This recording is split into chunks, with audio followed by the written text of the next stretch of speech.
Sebab timnas Indonesia kalah dari timnas Vietnam. Shin Tae-yong, timnas Indonesia, telah menelan kekalahan dalam leg kedua semifinal Piala AFF 2022 dari timnas Vietnam.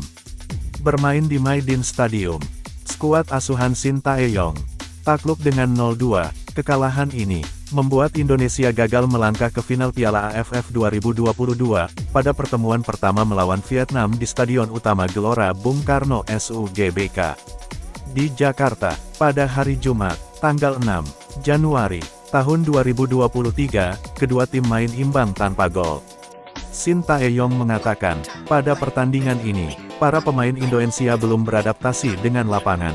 Salah satu alasan menurutnya adalah gol pertama dari tuan rumah. Pada gol pertama, kiper kami keliru dalam mengatur waktu saat menangkap bola, kata Shin Tae-yong dalam konferensi pers usai pertandingan. Itu karena pemain, secara keseluruhan, belum beradaptasi maksimal dengan lapangan. Imbul juru taktik asal Korea Selatan tersebut. Vietnam berhasil membuat Indonesia kebobolan ketika pertandingan baru berjalan 3 menit di babak pertama. Dan 2 menit di paruh kedua pertandingan. Kedua gol dicetak oleh Nguyen Tien Linh. Shin Tae-yong telah mengaku sudah meminta anak asuhnya untuk hati-hati di setiap awal dan akhir babak. Karena itu adalah fase yang krusial. Konsentrasi pemain menurun. Padahal saya selalu mengingatkan kepada pemain harus berhati-hati terutama pada 5 menit awal dan 5 menit akhir pertandingan. Tutur Shin Tae-yong. Hasil ini membuat Shin Tae-yong gagal melanjutkan capaian di Piala AFF 2020.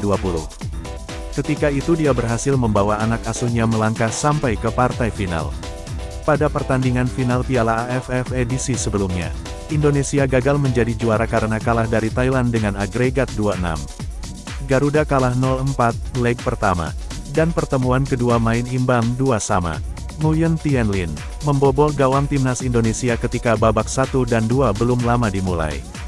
Harapan timnas Indonesia untuk menjadi juara Piala AFF 2022 disirnakan oleh timnas Vietnam. Ketika keduanya bentrok di Stadion My Dinh, usai bermain imbang tanpa gol pada leg pertama di Stadion Gelora Bung Karno GBK. Timnas Indonesia dibobol 2 kali pada leg kedua, oleh Nguyen Tien Linh. Yang menarik, 2 gol tersebut terjadi pada awal babak pertama, atau menit ketiga, lalu pada awal babak kedua, menit ke-48. Hal itu menggambarkan bahwa timnas akan belum siap. Park menjelaskan, bahwa bola daerah ke belakang 2 pemain belakang bisa jadi senjata mematikan jika lawan Indonesia. Gol pertama Tien Linh datang dari analisis kami. Bola tinggi mereka cukup lemah. Pemain belakang Indonesia kehilangan ketenangan di beberapa area di pertahanan, ucap Pak, selepas pertandingan.